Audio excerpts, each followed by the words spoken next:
Program ID, bed, tapos isa ka plug, then proceed ta. Kaya 9:05 na. Silent ang akong mga phone.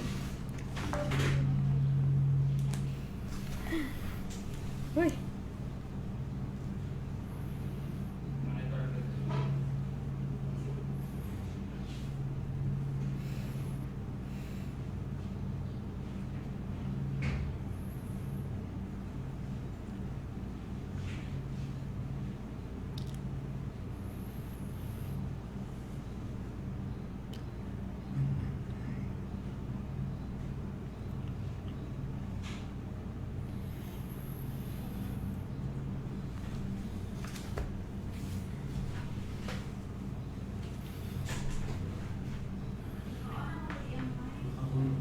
Hello, mic test. Mic test.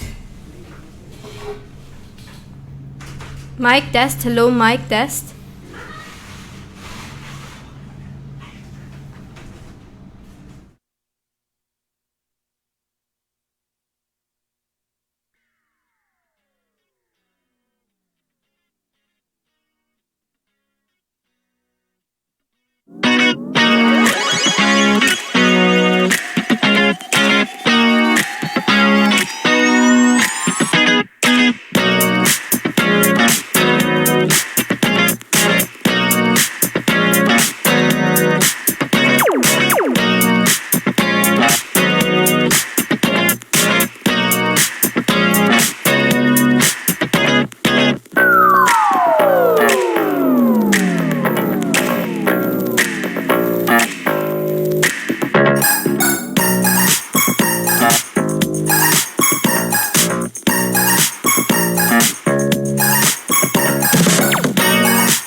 Wala ka ng oras sa akin. Di mo na ako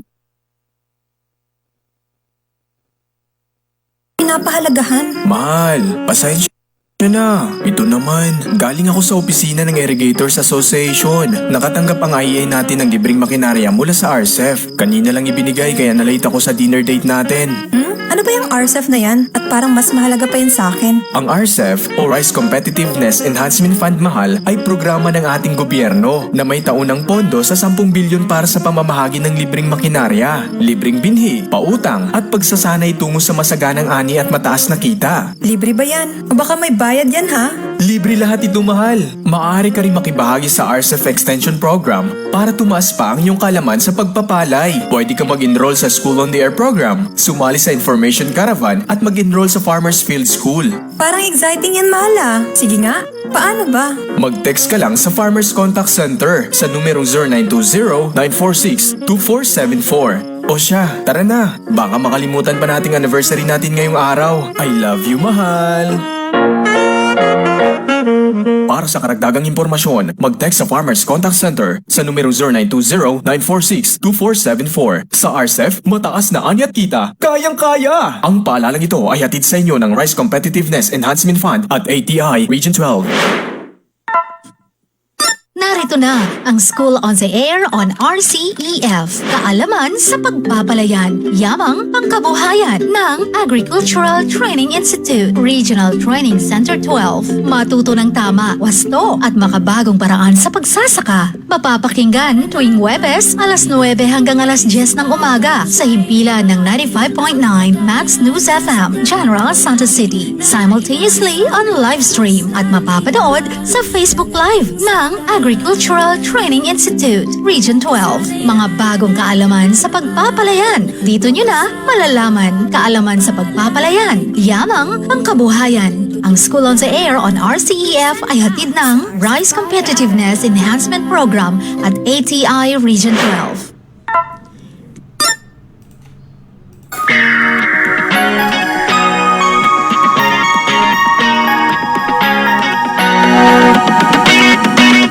Kayo ay nakikinig sa School on the Air on Rice Competitiveness Enhancement Fund. Kaalaman sa pagpapalayan, yamang pangkabuhayan. Ang ating eskwelahan sa radyo para sa mga magsasaka ng palay sa Rion 12. School on the Air on Rice Competitiveness Enhancement Fund.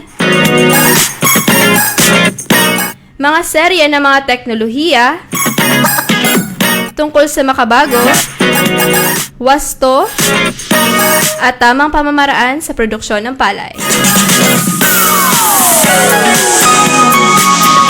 Magandang umaga mga ka-agri eskwela at bayaning magsasaka ng Rion 12.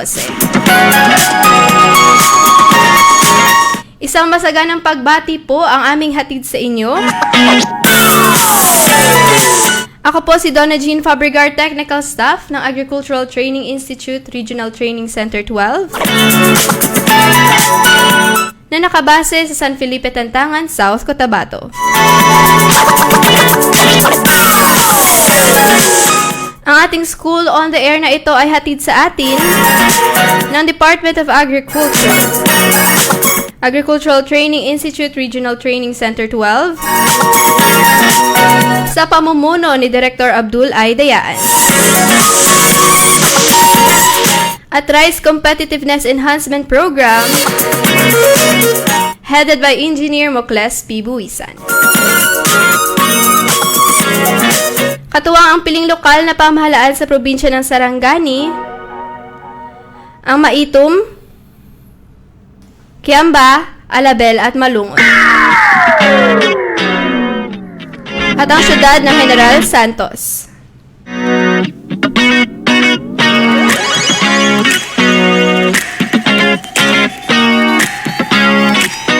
Kaya inanyayahan namin ang lahat na makinig at matuto dito sa ating Agri-Eskwela. Mapakikinggan tuwing Webes, alas 9 hanggang alas 10 ng umaga sa himpila ng 95.9 Max FM General Santos, 95.7 FM Radyo Kasaganaan Maitum, at 100.5 Muse FM Kiamba. Mapapanood din tayo sa Facebook Live ng Agricultural Training Institute Region 12.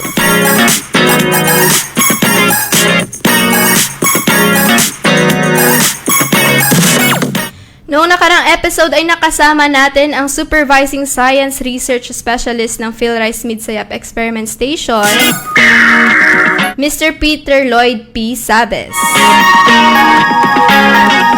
Nilahad niya ang RCEF Seed Program at mga probisyon nito. Bago tayo formal na mag-umpisa, pasadahan natin ng konti ang mga nagko-comment sa ating FB Live.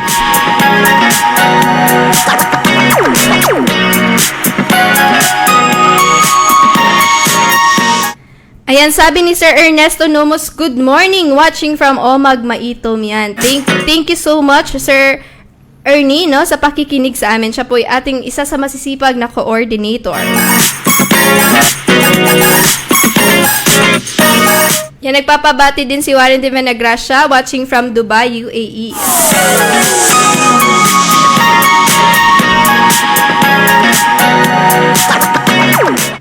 Yan, nagpapabati din sa texter natin, good morning, listening from Purok 4, Ligaya, from 092698. Hello, Ma'am Donna Jean, good morning, sabi ni 4763. Good morning po, Alan po, listening from Bula. Ayan, happy watching po.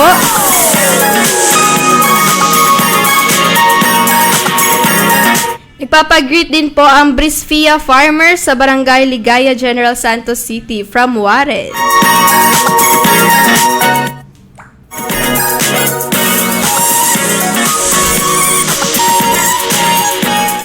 Yan, good morning sa lahat ng nanunood at tagapakinig, lalo na sa lahat ng classmates ko sa programang ito. Jerry Tio ng Barangay Datal, Angat.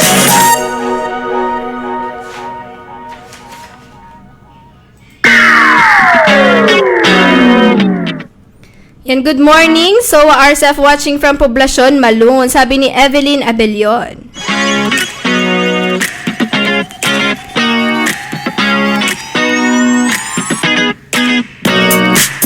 Watching din from President Rojas, happy episode 4 ating mga kapalay, sabi ni Ma'am Marniel Del Monte. Good morning to all. Angeline from Barangay New Canaan. Yan, happy watching and happy listening po. Yan si Ma'am Onel. Group listening again. So, Wakyamba Group. Thank you so much, Ma'am Onel, sa pag-facilitate ng ating group listening. Nagpapa-shoutout din si Ma'am Gladys from Paz.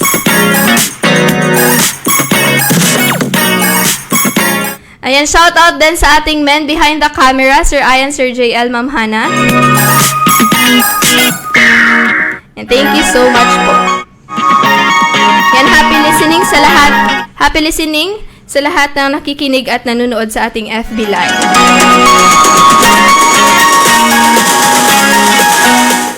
Kaya naman matapos ang RCEF Seed Program, ngayong episode ay bubusugin namin kayo ng kaalaman tungkol sa isa pang component ng RCEF. Ang Mechanization Program. Kasama po natin live ngayon ang Cluster Head Mindanao B ng Philippine Center for Post-Harvest Development and Mechanization, Engineer Ray Adarna. Sir Ray, batiin po natin ang ating mga tagapakinig at tagapanood. Thank you, Ma'am Donna. Ang aking pagbati sa aking mga kasamahan sa PhilMec na pinangunahan po ng aming butihing Director Dionisio Albindia, sa aking mga kasamahan sa Cluster, Mindanao Cluster B, sa akin ding mga bossing na parating din sila ngayon, nag-travel pa from Muñoz, sina Sir Joel at saka Ma'am May, sa ating mga farmers, sa ating mga sugid na sumusubaybay sa inyong programa, sa mga nakikinig at nanonood sa FB Live. Isang magandang araw at magandang umaga po sa ating lahat.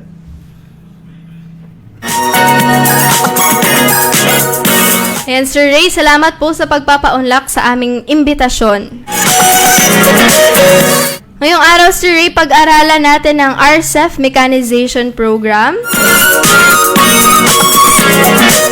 Ano nga ba ang RCEF Mechanization Program at ang mga probisyon nito para sa ating magsasaka ng palay? Thank you, Ma'am Donna. Hayaan niyang i-present ko sa inyo kung ano itong RCEF Mechanization Program. Isa itong programa ng Department of Agriculture. Kami po ay naatasan po na mag-implement po ng mga makinarya na pangsaka sa palay mula sa land preparation hanggang sa drying at saka milling. So sa pakikipag-ugnayan po ng ating DARFOs, LGUs, so tayo po ay namimigay, namamahagi ng mga makinarya na pwedeng magamit po, magkatulong sa ating mga magsasaka.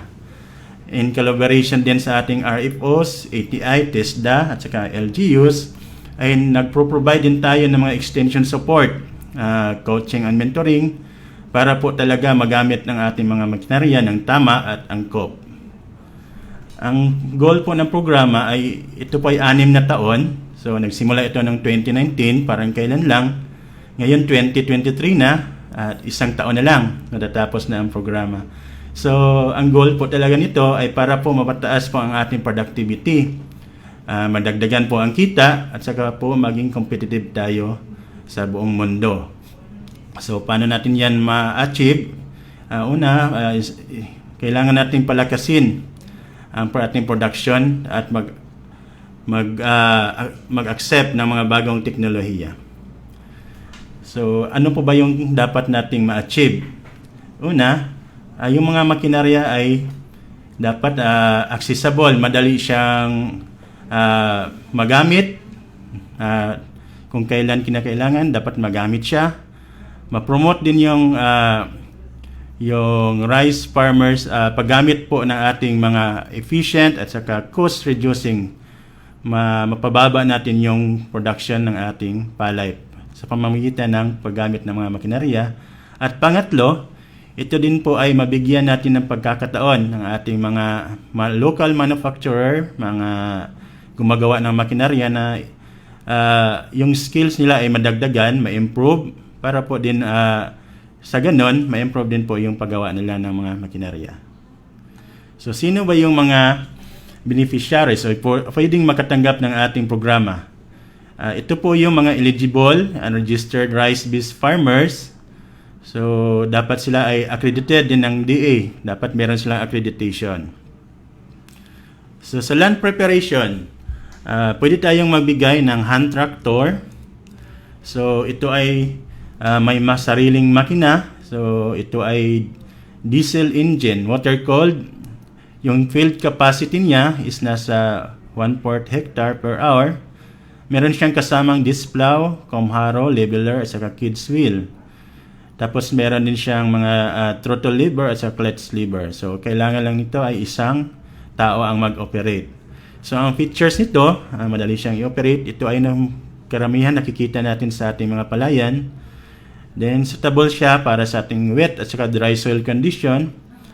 Simple lang siya na makinarya, madali siyang i-operate. At saka multi-purpose vehicle, pwede din siyang panghakot ng ating palay. Pwede din siya sa land preparation. Ito namang floating tiller or bao-bao. So, meron tayong dalawang klase, yung boat type at saka yung turtle type. So, ang floating tiller, ito ay isang walking type agricultural tractor. So, commonly used sa mga, yung may tubig na mga palayan, yung malalalim na. So, ito ay may engine na 9 to 10 horsepower, diesel, air-cooled siya. Yung cutting width o yung, width, minimum of 1 meter. Yung speed naman o yung bilis niya, pwede siya sa 2.5 hanggang 4 kilometers per hour. So, isa lang din ang kailangan natin na tao na mag-operate nito. So, portable siya at simple lang yung design, mabilis at saka efficient. No, lightweight, magaan at saka madali siyang i-transport or kung dalhin natin sa ibang lugar or area. Ito namang 4-wheel tractor. So, ito na yung karamihan ginagamit ngayon. So, mas mabilis siya.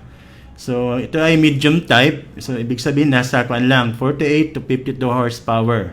So, hindi ito yung malalaki. So, medium, nasa kalagitnaan lang. So, meron siyang power steering, rotary tiller. At meron din siyang mga attachment tulad ng canopy, harrow. Yung kailangan lang mag-operate nito ay isang tao lang at yung kakayahan niya nasa mga 2 to 3 hectares per day. Depende na lamang po sa ating pinitak. Kung malalaki siya, mas mabilis siya i-tractor. Pero kung maliliit, medyo mahirapan yung tractor natin kaya maliit lang din yung kaya niyang pasadahan. So, pwede ito sa basa na pag-prepare ng pinitak or lupa, pwede din siya sa yung dry. Tapos, multipurpose pa rin siya. Pwede siya panghakot, pang-hauling ng ating mga farm inputs. Tapos, recommended ito para sa mga malalaki na farm operations. Pagdating naman sa ating crop care establishment, ito yung pagtatanim. So, meron na tayong precision seeder. Ito ay bago pa lamang na teknolohiya. Ito ay direct seeded, no? Direct seeding. So, sa mga nagpa-practice ng direct seeding, pwede itong magamit sa inyo. Pero unlike doon sa ibang direct seeder na ito ay naka-linya pa rin. So, may linya siya na sinusunod. So, ito ay may makina, self-propelled siya. Yung operator naman ito ay nakasakay lang.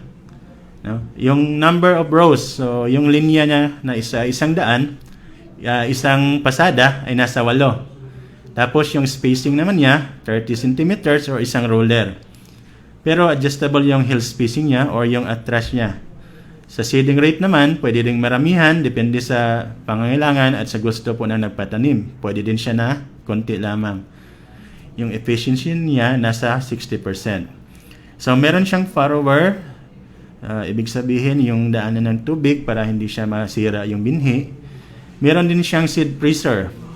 At kasama na rin binigay na rin natin yung low bed trailer para yung kargahan niya kung saan man siya mag-operate. Yung kailangan lamang na labor requirement ay nasa isang tao lang. So yung kaya niyang magtanim ng 2 to 3 hectares per day. So depende pa rin yan sa pinitak, kung malalaki or maliliit. So ito ay ma-reduce natin yung labor cost of sowing o yung pagtanim. Kasi mechanized na siya. Tapos uniform din yung seed sowing niya. So uniform yung pagkahulog ng ating binhi at ma-improve din natin yung plant population. Then more efficient in terms of seeding rate. So kasi calibrated siya lahat. So machine na yung nagka-calibrate. So nandoon lang talaga sa kung ilan yung gusto mong ihulog na binhi ay doon lang talaga siya. So walang sobra, walang kulang.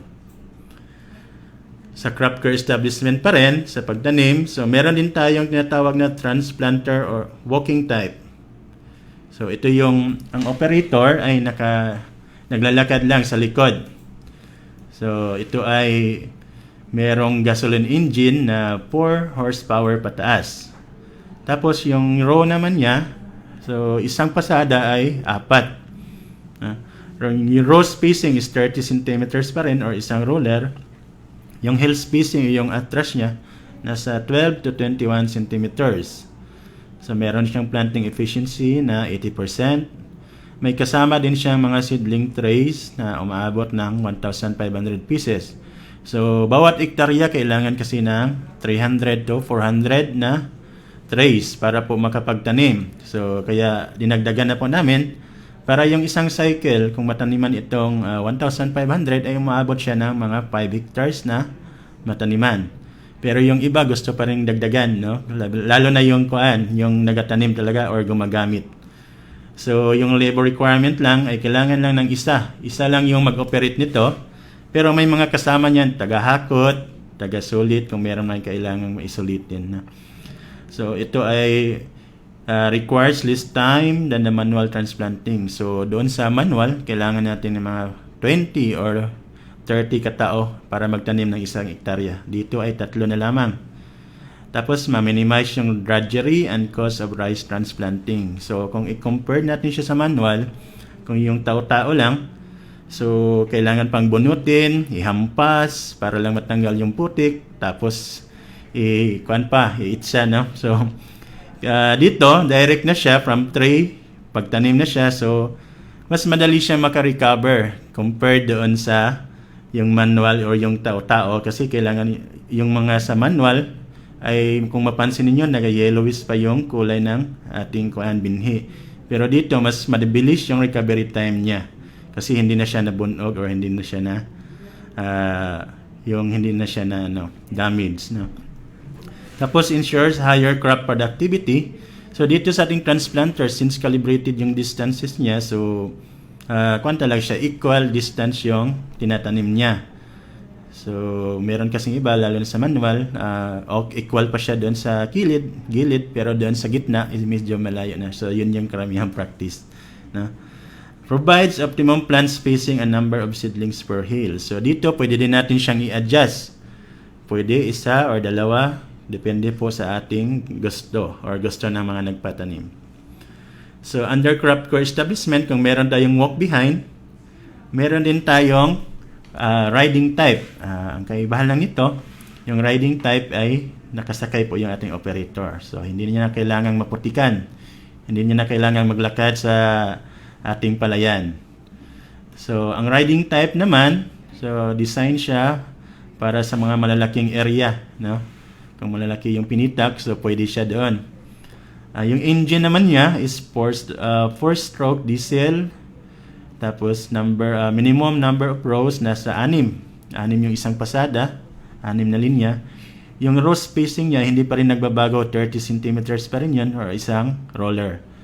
Yung hill spacing naman or yung atras niya, pwede siya ma-adjust. So depende sa pangailangan, pwede 10 cm, pwede 12 centimeters. So depende po sa ating pangailangan. Yung efficiency niya is nasa 80%. Tapos may kasama din siya mga seedling trays na umaabot sa 2,000 pieces. Pero sa ngayon po, dinagdagan namin, naging 2,500 na ito, yung pinamigay po namin. Yung labor requirement lang is isa lang yung mag-operate. So, anong features nito? Una, mas madali ito. Mas madali at saka kung i-compare mo siya doon sa sa yung naglalakad lang, mas maganda ang linyada nito, mas straight siya. Tapos minimize trajectory pa rin, so hindi po nabubunog yung yung palay. Ensures higher crop productivity at saka spacing and number of seedlings per hill. So pabor ito sa mga malalaking pinitak na mas madali siyang tamnan, mas maganda pa yung pagkatanim. Pagdating naman sa harvesting and threshing, so nakapamigay din tayo ng rice reaper. So ang rice reaper, kung sa inyong area wala na pong mga laborer para po maggapas, so pwede po ito sa inyo, rice reaper or yung paggapas lang, no? So ito ay may sarili ding makina na 3.5 horsepower minimum o gasoline engine ito. Adjustable, tapos yung cutting width niya, yung lapad nasa 1.2 meters, isang pasada siya. Tapos minimum of 65%, meron siyang kids wheel at saka pneumatic tires. Kailangan lang din ng isang tao. Tapos mas madali po yung harvesting nito compared dun sa yung tao-tao lang, no? So less dependent on field size. So ibig sabihin kahit maliit na pinitak, kaya nitong harvestin. Tapos least shattering loss. So ibig sabihin mas konti lang yung nasasayang kung gumamit tayo nito. Ayan, Engineer Ray, no? Ayan, Engineer Ray. So, napakadami palang machineries, no, na pwedeng mapamigay sa ating mga farmers. Ayan. So, Engineer, so, malalaman po natin yon yung iba pang provision nito na, sa pagbabalik po, makalipas lamang po ng ilang paalala.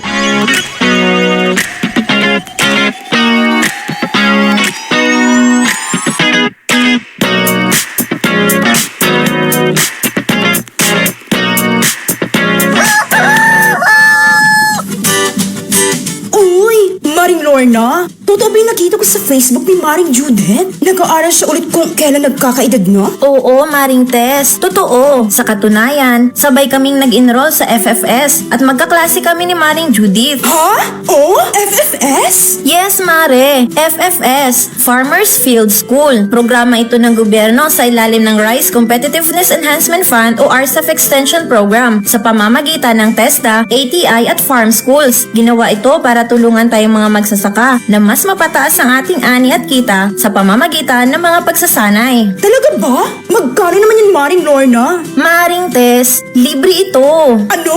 Libre? Oo, libre. Nagbibigay ng scholarship ang TESDA para sa mga magsasaka na nakalista sa RSBSA. May 17 sessions ang FFS, Mare, at isang beses lang sa isang linggo kami nagkikita. Ang dami kong natututunan at lumalawak pa ang aking kaalaman sa pagpapalay. Talaga ba? Tell me more, Maring Lorna.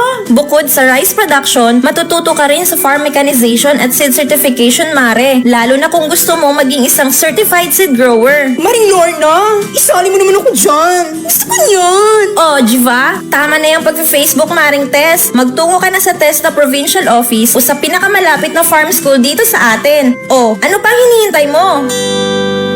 Para sa karagdagang impormasyon, mag-text sa Farmers Contact Center sa numero 0920-946-2474. Sa RCEF, mataas na ani at kita, kayang-kaya! Ang paalalang ito ay hatid sa inyo ng Rice Competitiveness Enhancement Fund at ATI Region 12.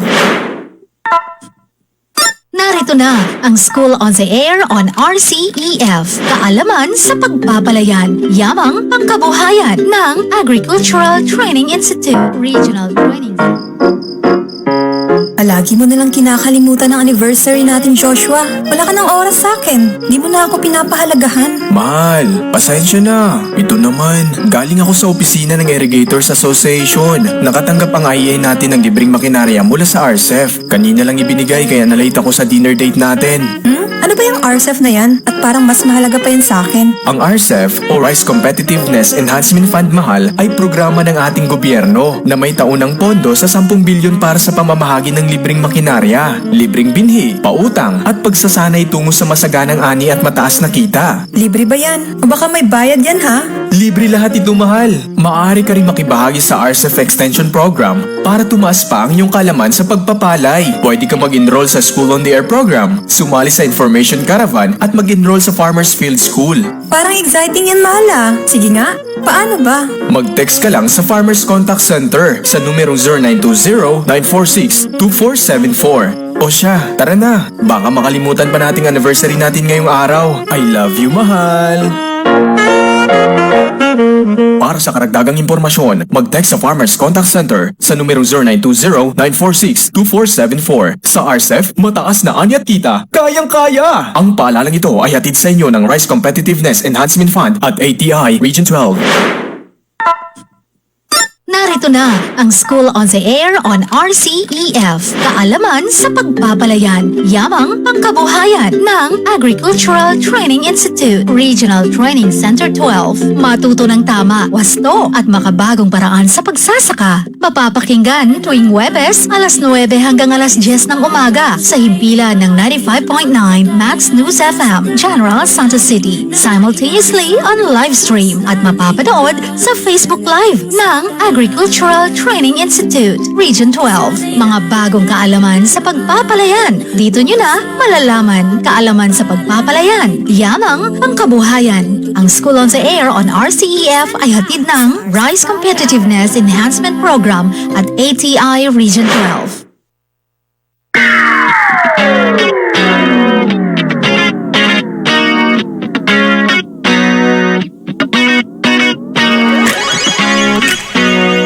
Tayo po ay nagbabalik. Kasama pa rin natin si Engineer Ray Adarna. So bago tayo magpatuloy, no, magbabasa lang naman lamang ako ng comments no, na nagpapa-shoutout sa ating Facebook Live.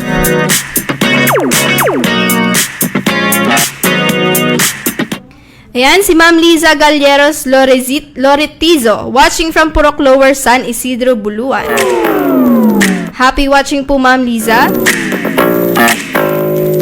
Watching from Barangay Datalangas, Purok 2, sa Limama. Good morning to all classmates, sabi ni Betty Costa.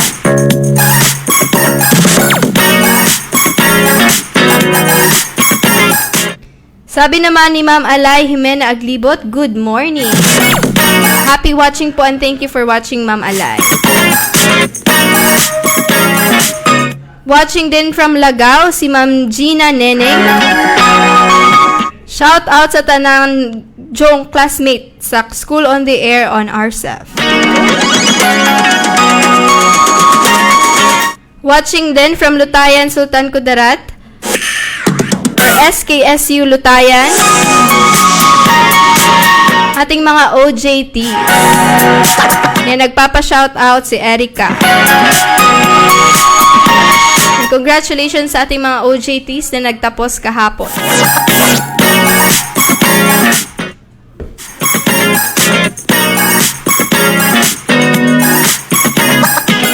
Yan, Engineer Ray.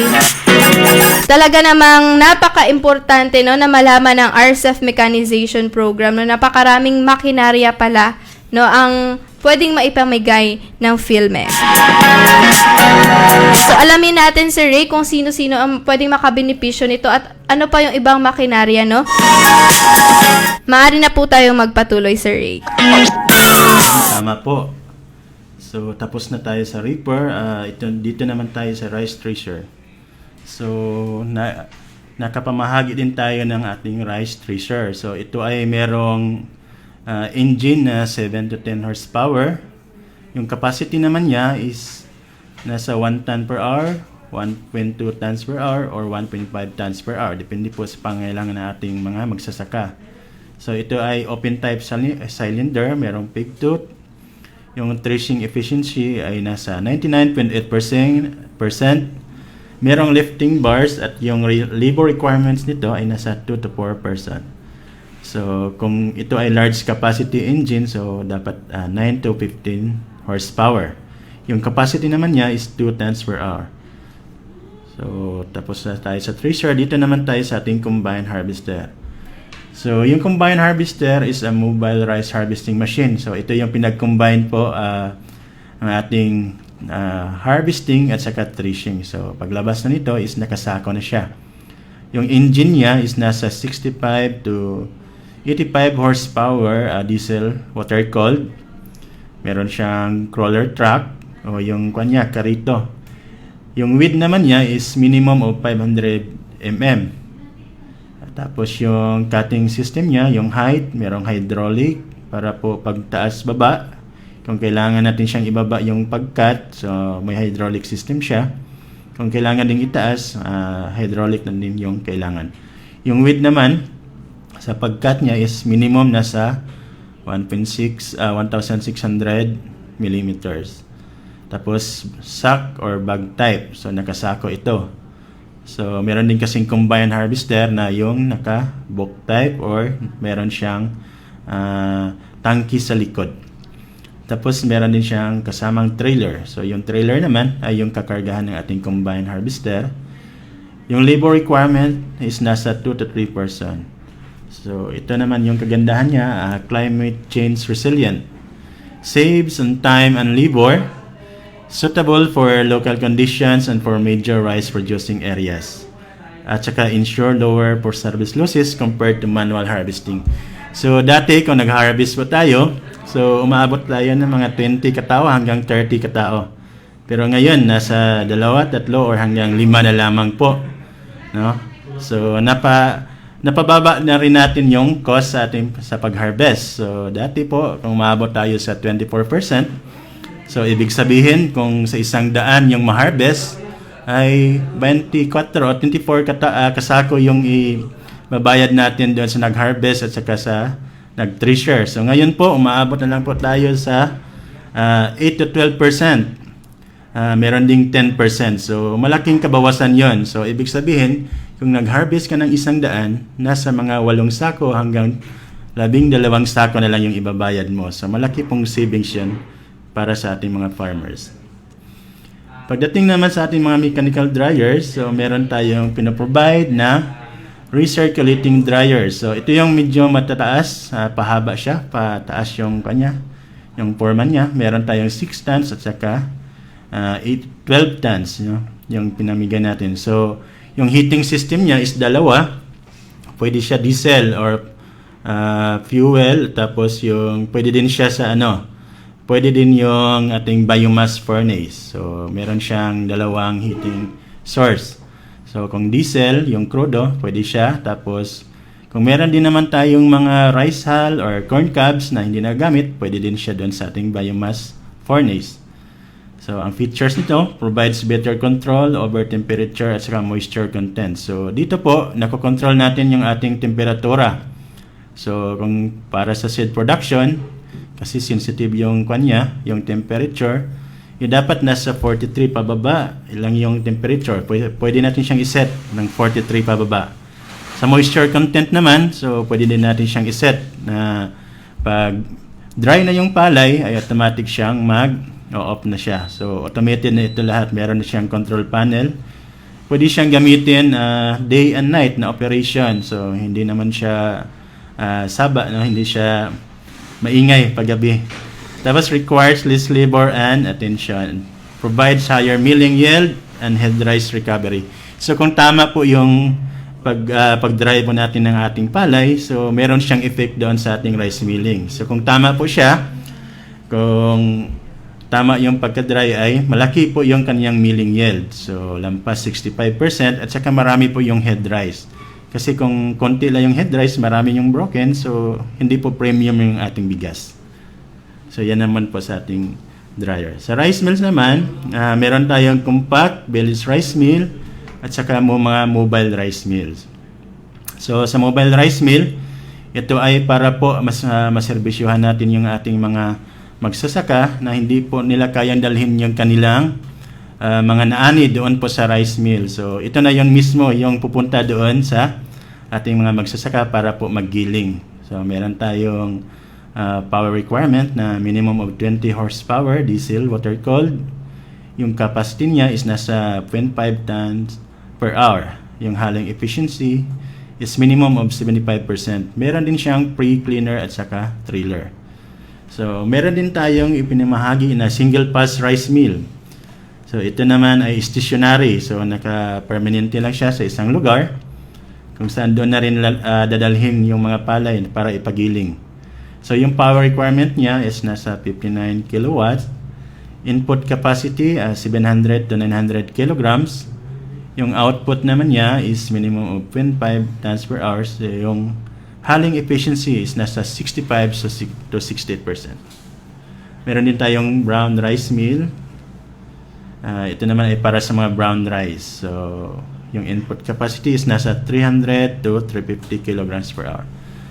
Yung output niya is nasa 23 ton per hour. Haling capacity nasa 293 kilograms per hour. Tapos haling recovery nasa 72 to 74%. Or combination rice mill. So ito yung combination ng village level rice mill. Pwede siyang brown at saka pwede din siyang well-milled rice. So kung brown rice lang, tinatanggal lang natin yung ipa. Tapos kung well-milled naman, tinatanggal natin yung bran. So pwede pong ganun, combo rice mill. At saka other farm machineries and accessories for the purpose of improving farm mechanization.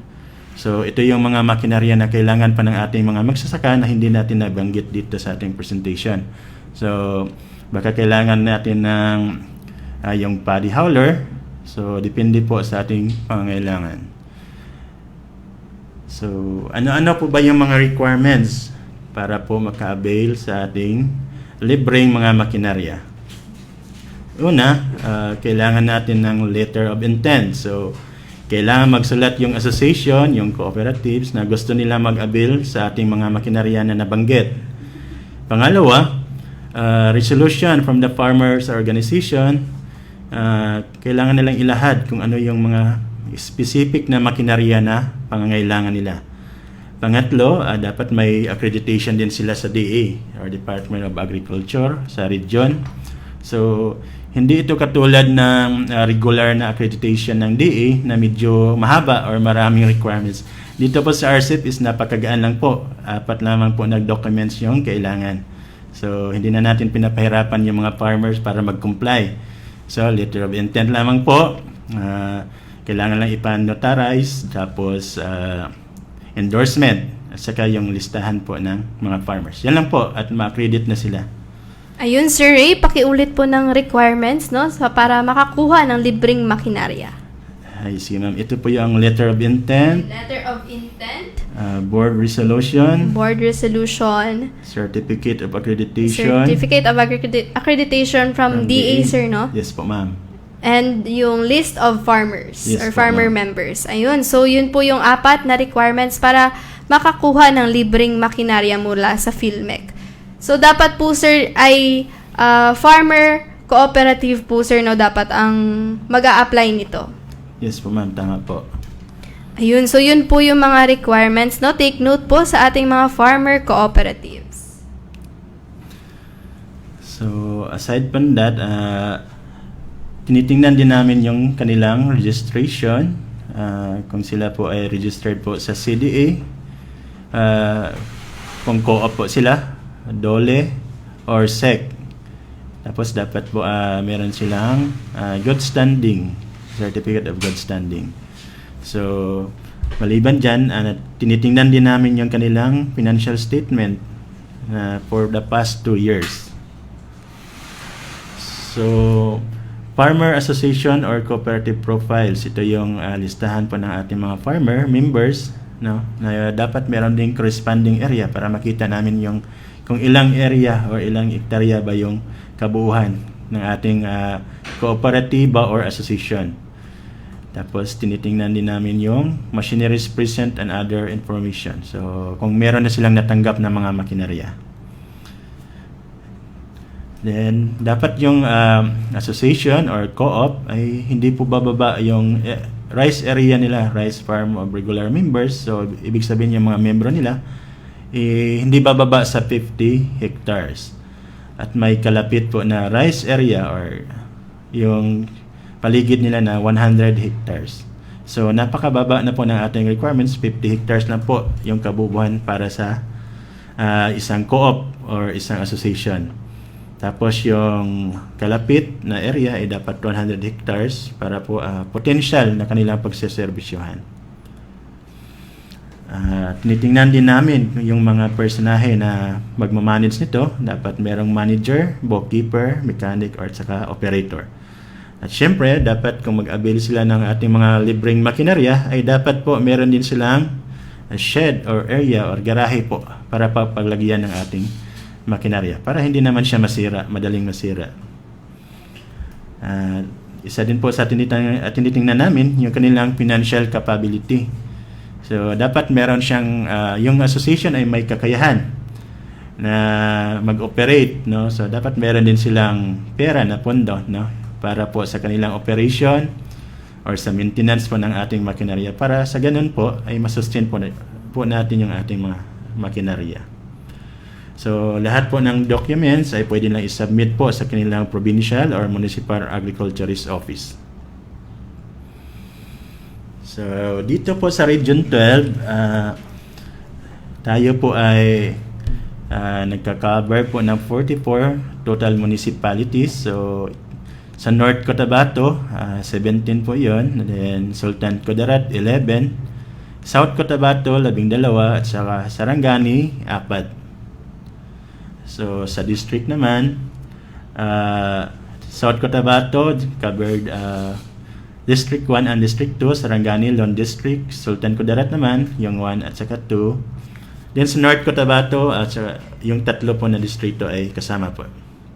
So, ito yung mga munisipyo sa District 1 sa South Cotabato, Polomolok, General Santos City, Tampakan, Tupi. Then District 2, Santo Niño, Norala, Coronadal City, Banga, Sorala, Tantangan, Lake Cebu at saka Tiboli. So, ito po yan lahat sa South Cotabato. Sa Sarangani naman, ito yung mga kasama ng mga munisipyo, Kiamba, Maitom, Alabil at saka Glan. Then Sultan Kudarat, District 1, President Quirino, Lambayong, Isulan, Lutayan, Tacloban City, Colombio. Then District 2, Esperanza, Bagong Bayan, Libak, Calamansig at saka SNA. So hindi na isama yung Palimbang sa Sultan Kudarat. North Cotabato, ito yun, Alyusan, mga munisipyo sa North Cotabato na kasama sa RCEP. Alyusan, Libungan, Mitsayap, Pigkawayan, Pikit. District 2 naman, Antipas, Arakan, Magpit, Makilala, President Rojas at saka Kidapawan City. Sa District 3 naman, Panisilan, Carmen, Kabakan, Tulunan, Matalam at saka Mlang. Ayun, Sir Ray, maraming salamat po, no, sa iyong panahon at pag-discuss, no. So ngayong oras po, makakasama po natin ang Director for Operations ng DA PhilMec, Sir Joel V. Dator. Makakasama din natin ang Acting Chief ng FMFOD ng DA PhilMec, Engineer May B. Castro. Kasama din ang technical staff, Engineer Elaine Corpus. Yan, magbabalik lamang po kami nakalipas ng ilang paalala.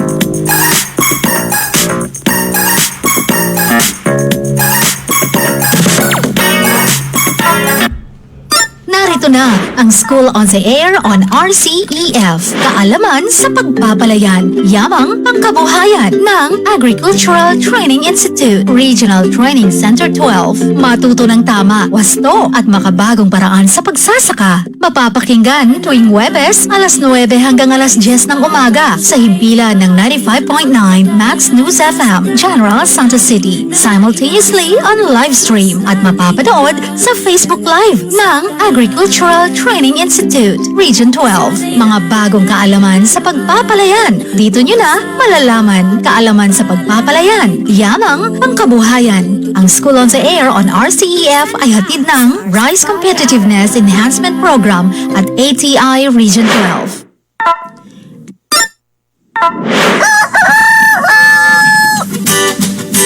Uy, Maring Lorna, Totoo ba yung nakita ko sa Facebook ni Maring Judith? Nag-aaral siya ulit kung kailan nagkakaedad na? Oo, Maring Tess. Totoo. Sa katunayan, sabay kaming nag-enroll sa FFS at magkaklase kami ni Maring Judith. Ha?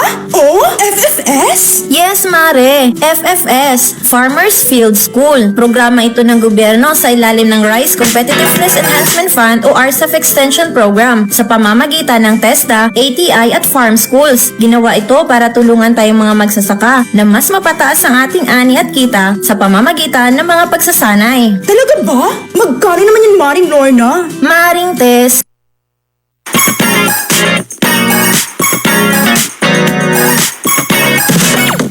Ayan, tayo po ay nagbabalik sa ating School on the Air on Rice Competitiveness Enhancement Fund.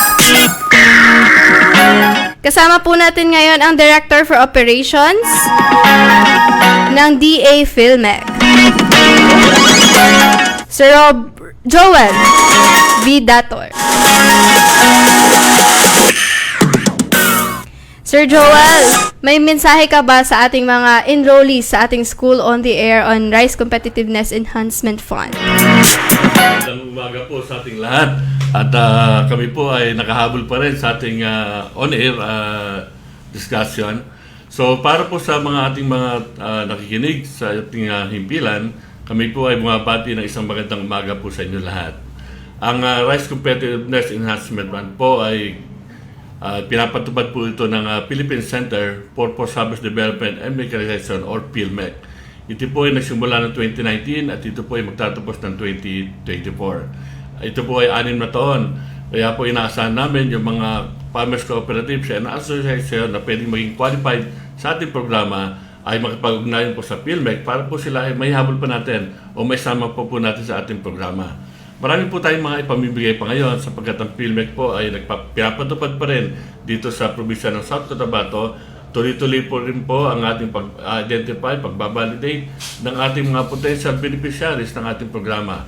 So ang ating mga staff po ay nandito ngayon at sila po ay makipag-ugnayan sa inyo kung kayo po ay may mga interesado pa na madagdagan o mabigyan ng mga makinaryang libre galing sa RCEF. So, maraming salamat po sa inyong pakikinig sa ating himpilan. Pasensya na po. Anyway po, nandito naman si Engineer Ray Adana po, ang ating Assistant Cluster Head, ay nagbigay na po ng mga mahalagang impormasyon about dito sa programa ng RCEF. And maraming salamat Sir Joel sa iyong pagbisita dito sa Region 12. Ayan, kasama po ni Sir Joel si Engineer May Castro at Engineer Eleni Corpus. Yan, maswerte po tayo ngayon at nakasama natin ang Director for Operations ng DA PhilMec.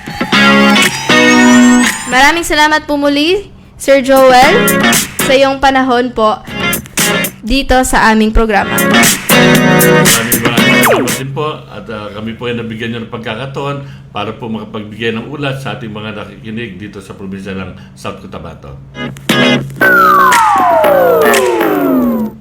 Ayan, magbabalik lamang po kami makatapos lamang ng ilang paalala.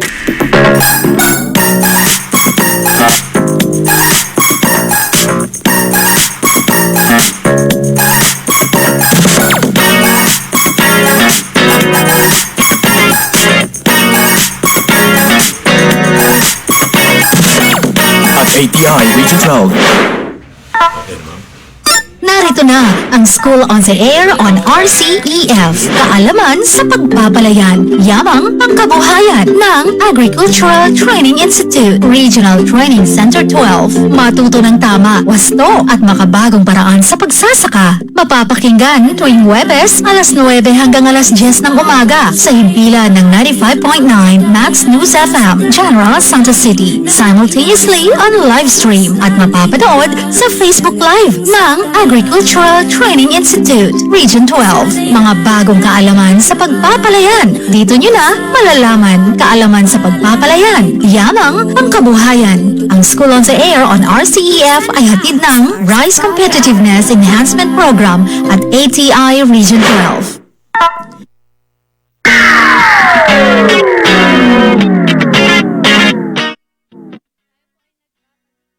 Tayo po ay nagbabalik muli sa ating School on the Air on RCEF.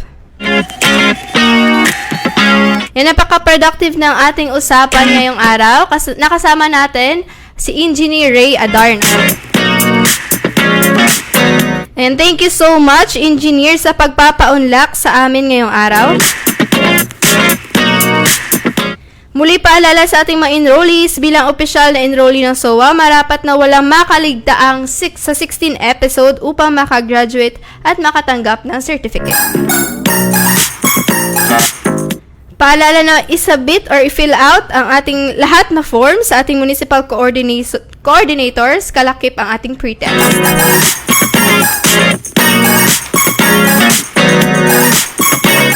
Sumali rin kayo sa ating official Facebook group page. Hanapin lamang ang 2023 SOA RCEF, kaalaman sa pagpapalayan yamang pangkabuhayan.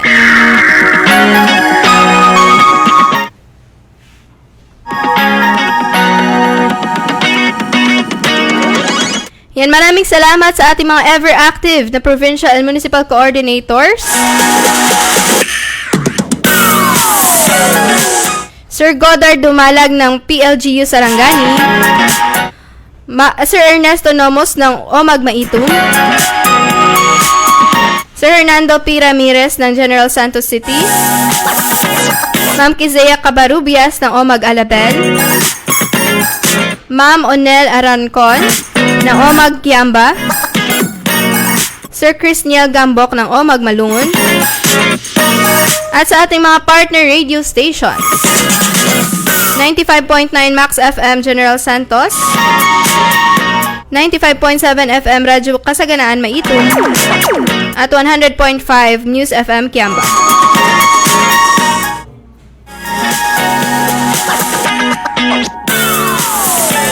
I-like at follow din po ang aming Facebook account. I-search lamang po ATIRTC12.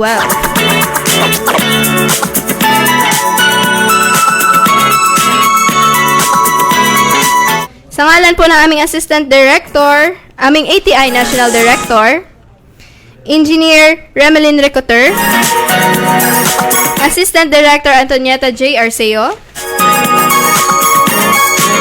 Center Director Abdul I. Dayaan, RCEF Focal Person Engineer Mokles P. Buwisan.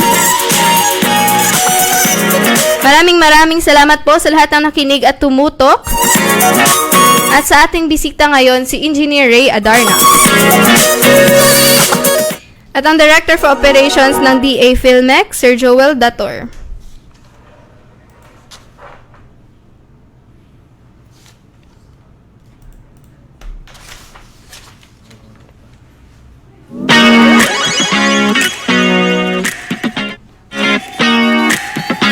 Abangan po ang next episode, June 8, 2023.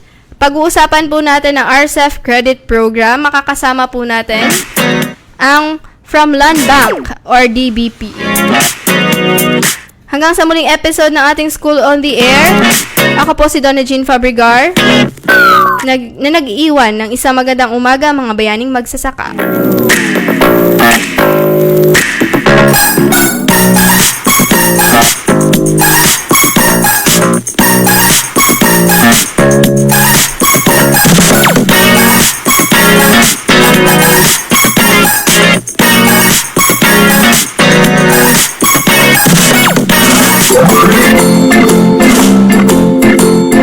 Paring Pido, mataas daw ang kita ng isang seed grower ah. Totoo ba? Totoo, paring Ronel. Pero marami rin kami mga pinagdaanan bilang isang seed grower. Tulad na lamang ang pagpapanatili ng mataas na kalidad ng mga binhi. Paano ba maging isang ganap na seed grower, paring Pido? Kailangan mong matapos ng 5 araw na basic training on inbred rice seed production and seed certification for seed growers na ginagawa ng ATI, BPI at DARFO. Bukod dyan, hindi dapat mababa sa 1 hektarya ang rice area mo. Kailangan din ng fully irrigated ito at may access sa post-harvest equipment and facilities, gaya na lamang ng thresher, dryer, at iba pa. Kung kumpleto ka sa mga rekisitong ito, ipasa ang mga kakailanganing dokumento sa BPI and SQCS para sa kanilang pagsusuri at approval. Maraming salamat, paring Pido. Ihahanda ko ng mga dokumento. Excited na ako maging isang seed grower. Para sa karagdagang impormasyon, mag-text sa Farmers Contact Center sa numero 0920-946-2474. Sa RCEF, mataas na anyat kita, kayang-kaya! Ang paalalang ito ay hatid sa inyo ng Rice Competitiveness Enhancement Fund at ATI Region 12. Narito na ang School on the Air on RCEF. Kaalaman sa pagpapalayan, yamang pangkabuhayan ng Agricultural Training Institute, Regional Training Center 12. Matuto ng tama, wasto at makabagong paraan sa pagsasaka. Mapapakinggan tuwing Huwebes, alas 9 hanggang alas 10 ng umaga sa himpilan ng 95.9 Max News FM, General Santos City. Simultaneously on live stream at mapapanood sa Facebook Live ng Agricultural Training Institute, Region 12. Mga bagong kaalaman sa pagpapalayan. Dito nyo na malalaman kaalaman sa pagpapalayan. Yamang pangkabuhayan. Ang School on the Air on RCEF ay hatid ng Rice Competitiveness Enhancement Program at ATI Region 12.